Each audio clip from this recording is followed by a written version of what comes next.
We're on page 969, and we will be listening to the answer to these questions. Number 17, what does Circe say that Odysseus must do in order to reach home? Number 18, whom is Odysseus trying to summon by making sacrifices? Number 19, according to Tiresias, what will Odysseus find when he returns home? 969, the land of the dead. Odysseus and his men sail to Aeolia, where Aeolus, king of the winds, sends Odysseus on his way with a gift, a sack containing all the winds except the favorable west wind. When they're near home, Odysseus's men open the sack, letting loose a storm that drives them all the way back to Aeolia. Helios casts them out, having decided that they are detested by the gods. So, continuing on page 969, it says, Helios casts them out, having decided that they are detested by the gods, and they're on their own. They sail for 7 days, and they arrive in the land of the Lastrygonians. These are giants, and they are man-eating giants, so it's a race of cannibals. The creatures destroy all of Odysseus' ship except the one that he's sailing in. Remember, up until this point, there had been a whole fleet of ships. And at this point, with the Lastrygonians, these giant cannibals, everybody's dead except for the people just in Odysseus' ship. Odysseus and his reduced crew escape, and they reach Aea, which is an island ruled by the sorceress goddess Circe.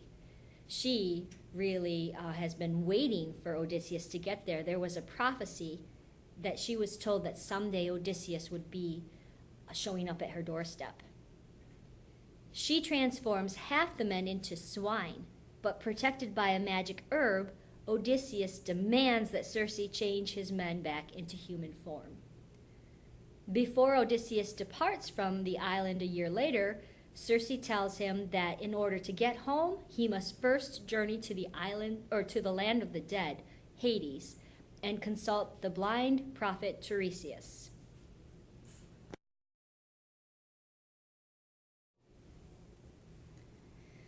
We're on page 969. We bore down on the ship at the sea's edge and launched her on the salt immortal sea, stepping our mast and spar in the black ship, embarked the ram and ewe, and went aboard in tears, with bitter and sore dread upon us. Yeah, they feel scared about this because they're going to the underworld, and you don't go there unless you're already dead, and they're not dead. So it's kind of a scary trip. But now a breeze came up for us astern, a canvas bellying land breeze, hail shipmate sent by the singing nymph with her sun-bright hair. So we made fast the braces, took our thwarts, and let the wind and the steersman work the ship with full sail spread all day above our coursing, till the sun dipped, and all the ways grew dark upon the fathomless, unresting sea. By night our ship ran onward toward the ocean's bourne, the realm and region of the men of winter, hidden in mist and cloud. Never the flaming eye of Helios lights on those men at morning, when he climbs the sky of stars, nor in descending earthward out of heaven. Ruinous night being rove over those wretches. We made the land, put ram and ewe ashore, and took our way along the ocean stream to find the place foretold to us by Circe. There, Perimedes and Eurylochus pinioned the sacred beasts. They stabbed the beasts. With my drawn blade, I spaded up the votive pit and poured libations round it to the unnumbered dead, sweet milk and honey, then sweet wine, and last clear water. I scattered the barley down. What's happening is they're at the underworld, and they have to dig a big pit and make a sacrifice, and then they fill it with things that the spirits will want to drink. Then I addressed the blurred and breathless dead, vowing to slaughter my best heifer for them before she calved at home in Ithaca, and burn the choice bits on the altar fire. As for Tiresias, I swore to sacrifice a black lamb, handsomest of all our flock. Thus, to assuage the nations of the dead, I pledged these rites, and then slashed the lamb and the ewe, letting their black blood stream into the well pit. Now the souls gathered, stirring out of Erebus, brides and young men and men grown old in pain, and tender girls whose hearts were new to grief. Many were there, too, torn by the brazen lance-heads, battle-slain, bearing still their bloody gear. He's describing all of the spirits in the underworld, and they look the way they looked when they died. Whatever it was that caused them to have death, that's how they look in the afterlife as well. From every side the spirits came, and they sought the pit with the rustling cries, and I grew sick with fear.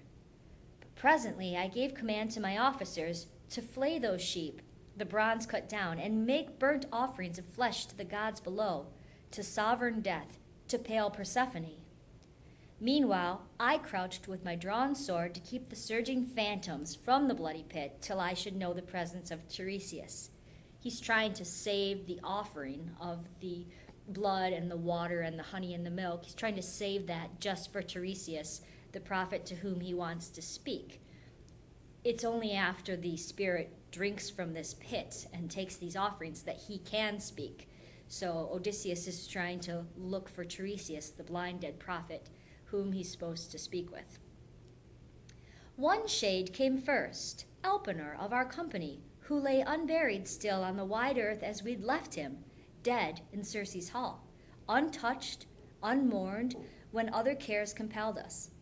And now when I saw him there, I wept for pity, and I called out to him, "How is this, Elpenor? How could you journey to the western gloom swifter of foot than I in the black lugger?" He sighed, and he answered, "Son of great Laertes, Odysseus, master, mariner, and soldier, bad luck shadowed me, and no kindly power. Ignoble death I drank with so much wine. I slept on Circe's roof, then could not see the long steep backward ladder coming down, and fell that height. My neck bone, buckled under, snapped, and my spirit found this well of dark. Now hear the grace I pray for, in the name of those back in the world, not here, your wife, your father, he who gave you bread in childhood, and your own child, your only son Telemachus, long ago left at home. When you make sail and you put these lodgings of dim death behind, you will moor ship, I know, upon Aea Island. There, O Lord, remember me, I pray. Do not abandon me, unwept, unburied, to tempt the gods' wrath while you sail for home. But fire my corpse and all the gear I had, and build a cairn for me above the breakers, an unknown sailor's mark for men to come. Heap up the mound there, and implant upon it the oar I pulled in life with my companions." He ceased, and I replied, "Unhappy spirit, I promise you the barrow and the burial." So we conversed, and grimly at the distance, with my long sword between, guarding the blood, while the faint image of a lad spoke on. So what happened there was Elpenor was one of Odysseus's crewmen, and back at Circe's island where they'd been for a year, he was drunk, he was sleeping on a roof, he fell off the roof, his neck broke, and it is very important in this culture that the dead be mourned properly and buried, and that did not happen. Nobody noticed he was dead. So he said, "Before you sail on home from Aea, please make sure that you stop and that you give me a proper burial, because I'm stuck to wander here and I can't go on to the final destination until I'm properly buried." So that's one dead soul that they saw at the underworld. Here's the next one. Now came the soul of Anticlea, dead, my mother, daughter of Autolycus, dead now, though still living when I took ship for the holy Troy. Seeing this ghost, I grieved, but held her off through pang and pang of tears, till I should know the presence of Tiresias. The second soul he encounters is his own mother's soul, and she's wandering the earth because she's upset because her son never came back from war. So he sees his mother. He didn't know she was even dead. But he's waiting for Tiresias, the blind dead prophet. Line 620. Soon from the dark, that prince of Thebes came forward, bearing a golden staff, and he addressed me. "Son of Laertes and gods of old, Odysseus, master of landways and seaways, why leave the blazing sun, O man of woe, to see the cold dead in the joyless region? Stand clear, put up your sword, let me but taste of blood, and I shall speak true. At this I stepped aside, and in the scabbard let my long sword ring home to the pommel's silver, as he bent down to the somber blood. Then spoke the prince of those with the gift of speech. Great captain, this is the prophecy from Tiresias to Odysseus, a fair wind and the honey lights of home are all you seek, but anguish lies ahead. The god who thunders on the land prepares it, not to be shaken from your track, implacable in rancor for the son whose eye you blinded.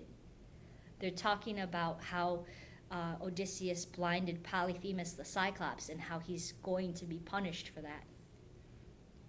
One narrow strait may take you through his blows, denial of yourself, restraint of shipmates. When you make landfall on Thrinacia first and quit the violet sea, dark on the land you'll find the grazing herds of Helios, by whom all things are seen, all speech is known. Avoid those cows, hold fast to your intent, and hard seafaring brings you all to Ithaca. But if you raid the beeves, I see destruction for ship and crew. Though you survive alone, bereft of all companions, lost for years, under strange sail you shall come home to find your own house filled with trouble. Insolent men eating your livestock as they court your lady. What he's saying there is, when you travel home with your men, you're going to stop at an island, and on that island are some cows. Don't eat them. Those cows belong to the sun god Helios. And if you eat them, they're magic cows. They never get older. They're just his little pets.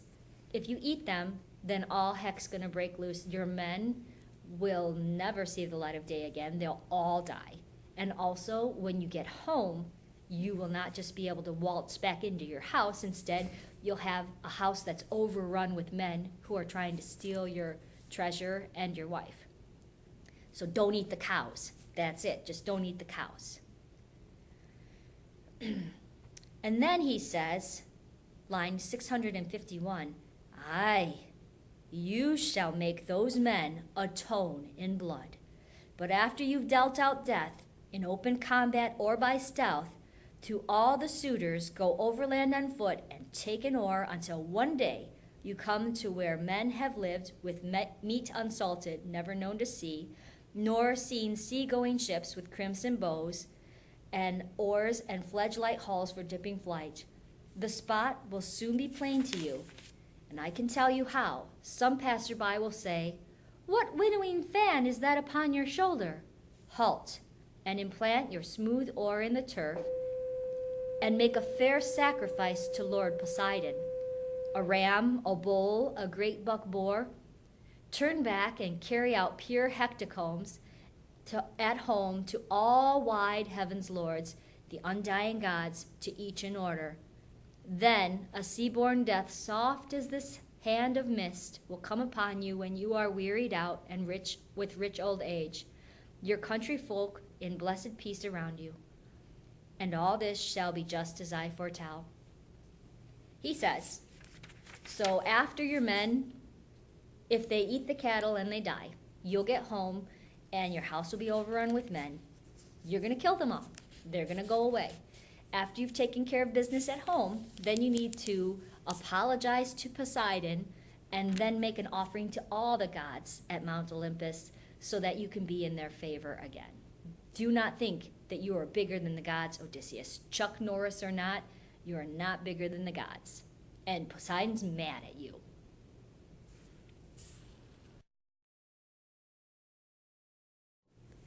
So now regarding the questions on your study guide, number 17, what does Circe say Odysseus must do in order to reach home?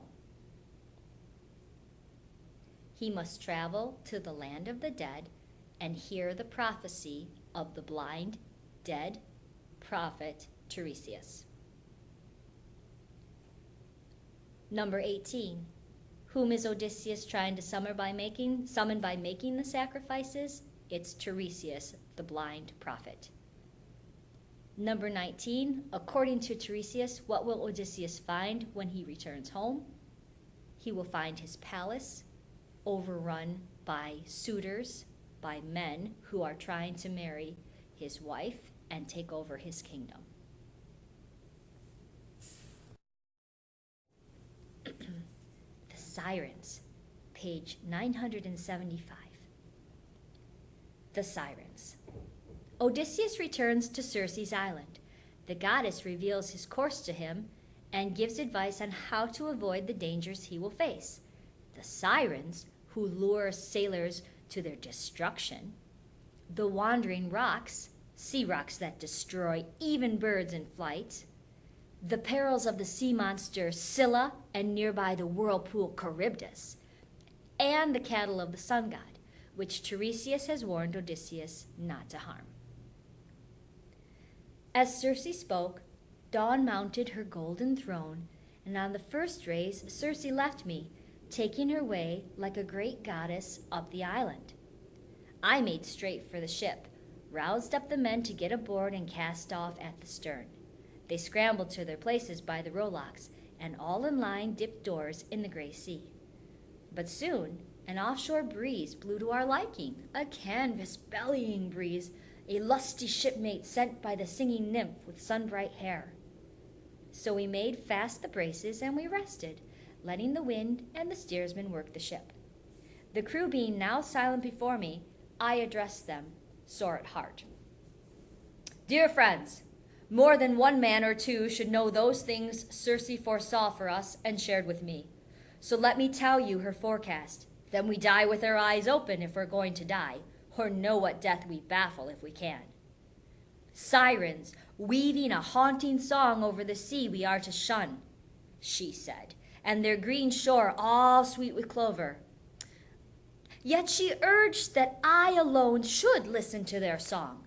Therefore, you are to tie me up, tight as a splint, erect along the mast, lashed to the mast, and if I shout and beg to be untied, take more turns of the rope to muffle me. By the way, Circe said, don't even try to hear these sirens. Nobody should try to hear them. They're very dangerous. But Odysseus has too much pride, and he decided that he should get to hear the sirens. He'll just tell the men, don't let me go. So he's lying. I rather dwelt on this part of the forecast while our good ship made time, bound outward down the wind for the strange island of the Sirens. Then, all at once the wind fell, and a calm came over the sea, as though some power lulled the swell.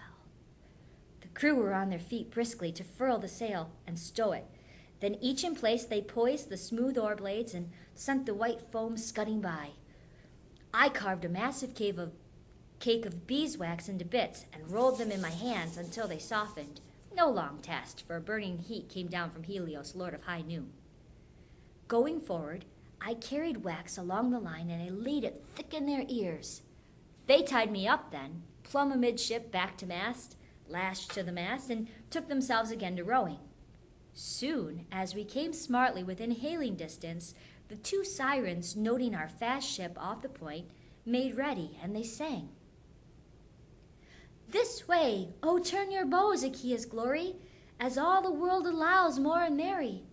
Sweet coupled airs we sing, no lonely seafarer holds clear of entering our green mirror. Pleased by each purling note like honey twining from her throat and my throat, who lies a-pining? Sea rovers here, take joy voyaging onward, as from our song of Troy grey-beard and rower boy goeth more learned. All feats on that great field in the long warfare, dark days the bright gods willed, wounds you bore there. Argos' old soldiery on Troy beach teeming, charmed out of time we see. No life on earth can be hid from our dreaming. Ah, the lovely voices in ardor pealing over the water made me crave to listen, and I tried to say untie me to the crew, jerking my brows. But they bent steady to their oars. Then Perimedes got to his feet, he and Eurylochus, and they passed more line about to hold me still. So all rowed on until the sirens dropped under the sea rim, and their singing dwindled away. My faithful company rested on their oars now, peeling off the wax that I had laid thick on their ears, and they set me free. Wow, lo and behold, for once, Odysseus' plan worked out. Nothing went wrong, and he was able to hear the sirens sing, and that was amazing. So on our study guide, we're doing questions number 20. Why are the sirens dangerous? They're dangerous because they lure men to their island with their singing. And when the men go close to them and hear their singing, then the sirens turn beastly. And they are women's heads on birds' bodies.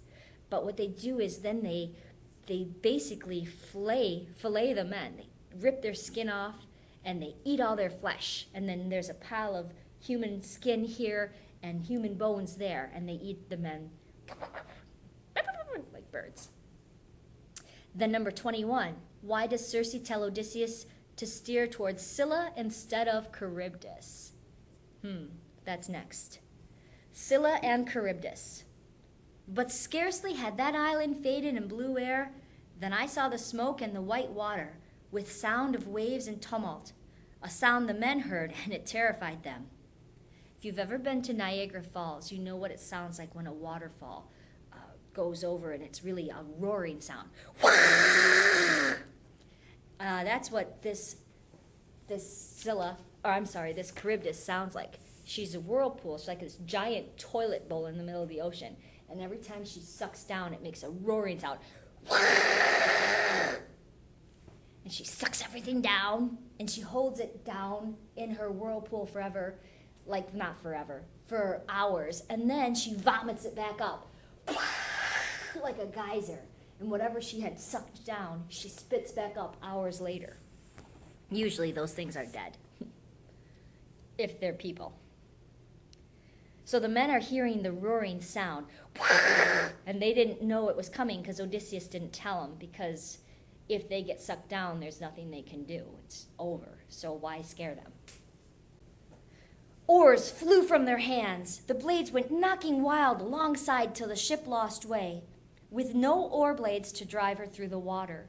Oh, well, I walked up and down from bow to stern, trying to put heart into them, standing over every oarsman, saying gently, "Friends, have we never been in danger before this? More fearsome is it now than when the Cyclops penned us up in his cave? What power he had! Did I not keep my nerve and use my wits to find a way out for us? Now I say, by hook or crook, this peril too shall be something we remember. Heads up, lads! We must obey the orders as I give them. Get the oar shafts in your hands and lay back hard on your benches. Hit these breaking seas. Zeus, help us pull away before we founder. You at the tiller, listen and take in all that I say. The rudders are your duty. Keep her out of the combers and the smoke. Steer for that headland. Watch the drift, or we fetch up and smother, and you drown us." And that was all, and it brought them round to action. But as I sent them on towards Scylla, I told them nothing, as they could do nothing. They would have dropped their oars again in panic, to roll for cover under the decking. Circe's bidding against arms had slipped my mind, so I tied on my cuirass and took up 2 heavy spears, then made my way along to the foredeck, thinking to see her first from there, the monster of the gray rock, harboring torment for my friends. I strained my eyes upon the cliffside, veiled in cloud, but nowhere could I catch sight of her. What happened was, when Odysseus talked with Circe back on the island of Aeaea before he left, she told him more about what the Sirens were, and she also told him about how he had to maneuver his way between Scylla and Charybdis. And she said to him, look, it's a lose-lose situation. It's just a matter of how much you lose. She said, if you take your boat toward Charybdis, Charybdis is going to suck you down and everybody's going to die. Everybody's going to die. That's a lose-lose-lose situation. She said, instead, stay along the edge of Charybdis. Don't get sucked into Charybdis. The problem is you're going to have to go near this mountain. And halfway up this mountain, there's a cloud. And that's fine, except behind that cloud where you can't see it, there's a cave. And in that cave is a 6-headed monster who cries like a baby but is ugly as sin, a face not even a mother could love. And it's going to send all 6 of its heads down onto your boat, and it's going to eat 6 men. The end.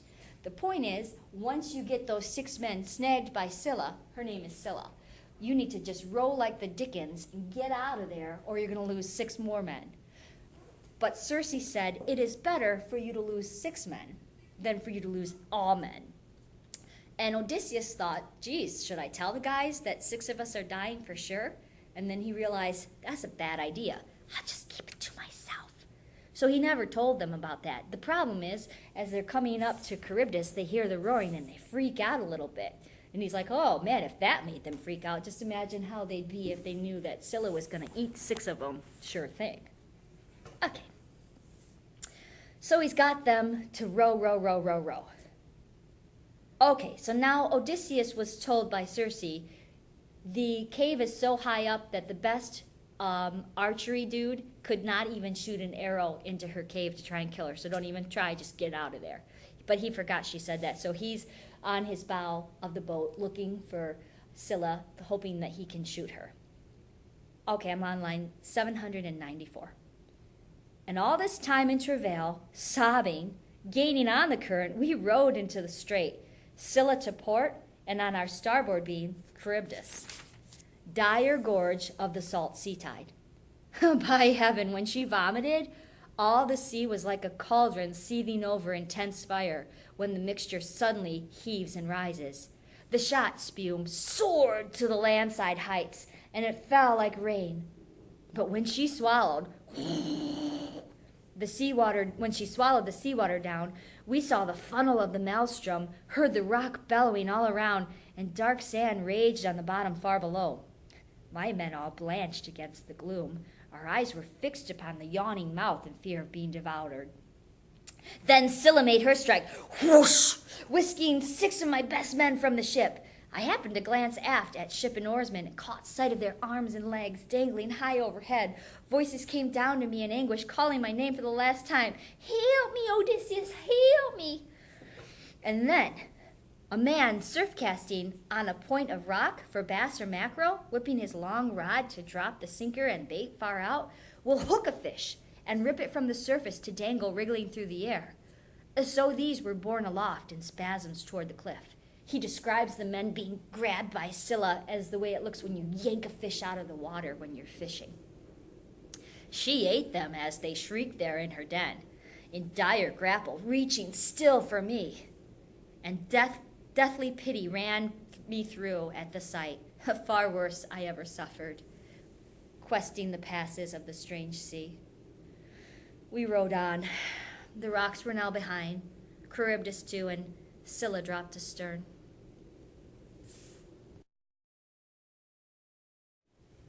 Okay, let's look at our study guide. Number 21. Why does Circe tell Odysseus to steer towards Scylla instead of Charybdis? It's better to lose 6 men than to lose everybody. Number 22. Why does Odysseus apply the wax to the men's ears himself? This is, of course, before they come up to the Sirens. If you want something done right, you have to do it yourself. So he does it himself to make sure it's done right. Number 23, how is it that Odysseus is able to hear the Sirens singing and survive? Because he was tied up to the mast, and even though he screamed, let me go, he had told the men, don't let me go. And they didn't. Number 24, what demand does Odysseus make of his men as they approach the rough waters? This wasn't in the text, so I have to tell you. He tells them to stay close to the mountain. Number 25, what does Scylla look like? She has 6 ugly heads, and she has 12 long tentacles, like a squid arms. She's ugly, and she cries like a baby. Number 26, what is Charybdis? She's a big a big whirlpool in the middle of the ocean, like a big toilet in the middle of the ocean.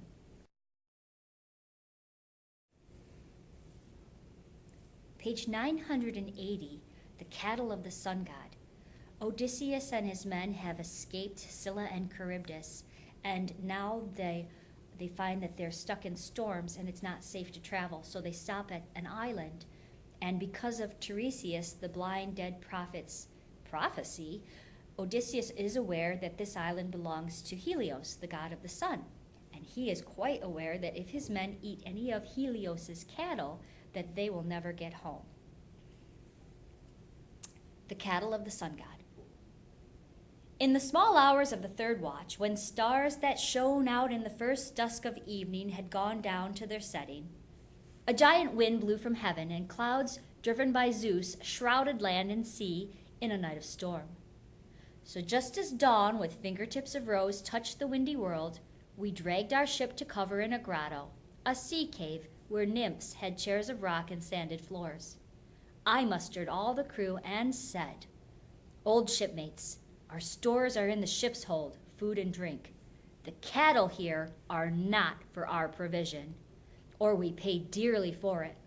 Fierce the god is who cherishes these heifers and these sheep, Helios, and no man avoids his eye." To this my fighters nodded. Yes, but now we had a month of onshore gales, blowing day in, day out, south winds or south by east. As long as bread and good red wine remained to keep the men up and appease their craving, they would not touch the cattle. But in the end, when all the barley in the ship was gone, hunger drove them to scour the wild shore with angling hooks for fishes and seafowl, whatever fell into their hands. And lean days wore their bellies thin. The storms continued. So one day I withdrew to the interior to pray to the gods in solitude for hope that one might show some way of salvation. Slipping away, I struck across the island to a sheltered spot out of the driving gale. I washed my hands there and made supplication to the gods who own Olympus, all the gods. But they, for answer, only closed my eyes under slow drops of sleep. Now on the shore, Eurylochus made his insidious plea. By the way, Eurylochus is Odysseus' brother-in-law. He's married to Odysseus' sister. And if he were not related to Odysseus, Odysseus would have cut his tongue out by now. He does not like him. Eurylochus tends to rile people up and cause trouble. So, since Odysseus is once again off taking a nap, Eurylochus is in charge and he's going to start some trouble. Eurylochus says, "Comrades," he said, "you've gone through everything. Listen to what I say. All deaths are hateful to us mortal wretches, but famine is the most pitiful, the worst end that a man can come to. Will you fight it? Come, we'll cut out the noblest of cattle for sacrifice to the god who owns the sky. And once at home in the old country of Ithaca, if ever that day comes, we'll build a costly temple and adorn it with every beauty for the Lord of Noon. But if he flares up over his heifers lost, wishing our ship destroyed, and if the gods make cause with him, why, then I say better open your lungs to the big sea once and for all than to waste to skin and bones on a lonely island." Thus Eurylochus, and they murmured, "Aye," trooping away at once to round up the heifers. Now that day tranquil cattle with broad brows were gazing near, and soon the men drew up around their chosen beasts in ceremony. They plucked the leaves that shone on the tall oak, having no barley meal, to strew the victims, performed the prayers and ritual, knived the kine, and flayed each carcass, cutting thigh bones free to wrap in double folds of fat. These offerings with strips of meat were laid upon the fire. Then, as they had no wine, they made libation with clear spring water, broiling the entrails first. And when the bones were burnt and the tripes shared, they spitted the carved meat. Just then my slumber left me in a rush. My eyes opened and I went down the seaward path. No sooner had I caught sight of our black hull than savory odors of burned fat eddied around me. Grief took hold of me and I cried aloud, "Oh, Father Zeus, in gods and bliss forever, you made me sleep away this day of mischief. Oh, cruel drowsing in an evil hour." Here they sat, and a great work they contrived. Lampetia, in her long gown, meanwhile, had borne swift word to the overlord Noon. "They have killed your kine." And the Lord Helios burst into angry speech amid the immortals. "O Father Zeus and gods in bliss forever, punish Odysseus' men. So overweening now they have killed my peaceful kind, my joy at morning when I climb the sky of stars, and evening when I bore westward from heaven. Restitution or penalty they shall pay, and pay in full, or I do go down forever to light the dead men in the underworld. Then Zeus, who drives the storm cloud, made reply.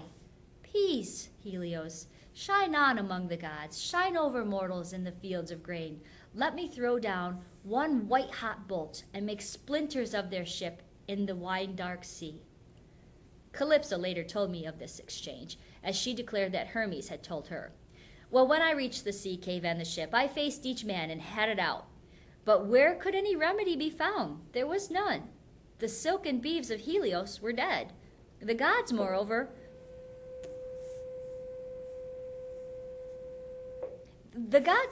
made queer signs appear. Cowhides began to crawl, and beef, broth raw and roasted, lowed like kine upon the spits. Ew. What they're describing there is, since the men killed these sacred cattle, weird things were happening. The carcasses, the fur of the cattle, which was just kind of laying on the ground, the skins, they started moving around like they were possessed. And then the cows that were on the rotisserie cooking, they moved even though they were dead. Ew. Line 929.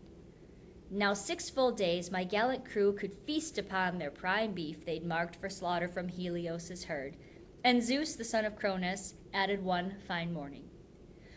All the gales had ceased, blown out, and with an offshore breeze we launched again, stepping the mast and sail, to make for the open sea. Astern of us the island coastline faded, and no land showed anywhere, but only sea and heaven. When Zeus, Cronian, piled a thunderhead above the ship, wild gloom spread on the ocean. We held our course but briefly. Then the squall struck, whining from the west, with gale force breaking both forestays, and the mast, prick, came tumbling aft along the ship's length, so the running rigging showered into the bilge. On the afterdeck of the mast had hit the steersman a slant blow, bashing his skull in, knocking him overside as the brave soul fled the body like a diver. With crack on crack of thunder, Zeus let fly a bolt against the ship. A direct hit. You sunk my battleship. So that she bucked in reeking fumes of sulfur, and all the men were flung into the sea. They came up around the wreck, bobbing a while like petrels on the waves.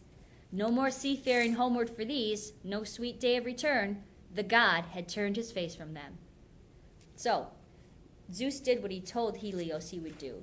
First of all, the men got to eat the cattle for 6 days, and then they got in the boat to go home, and Zeus zapped them with a thunderbolt, and they all died, except for Odysseus. Line 956. I clambered fore and aft my hulk until a comber split her keel from ribs, and a big timber floated free. In other words, he got a big board that was floating to hold on to. The mast too broke away. A backstay floated dangling from its stout rawhide rope, and I used this for lashing mast and keel together. These I straddled, riding the frightful storm. He made himself a very junky raft. Nor had I yet seen the worst of it, for now the west wind dropped and southeast gale came on. One more twist of the knife, taking me north again, straight for Charybdis, the whirlpool that they were at before. He's floating back to that, and there's nothing he can do. He's floating back to Charybdis. All that night I drifted, and in the sunrise, sure enough, I lay off Scylla mountain and Charybdis deep. There, as the whirlpool drank the tide, a billow tossed me, and I sprang for the great fig tree, catching on like a bat under a bow. Nowhere had I to stand, no way of climbing, the root and bole being far below, and far above my head the branches and the leaves massed shadowing Charybdis pool. But I clung grimly, thinking my mast and keel would come back up to the surface when she spouted. And how long, with what desire I waited, till at the twilight hour, when one who hears and judges pleas in the marketplace all day between contentious men goes home to supper, the long poles at last reared from the sea. What he's saying is his raft floated back to where Charybdis is, and then somehow he got bounced and thrown into the air.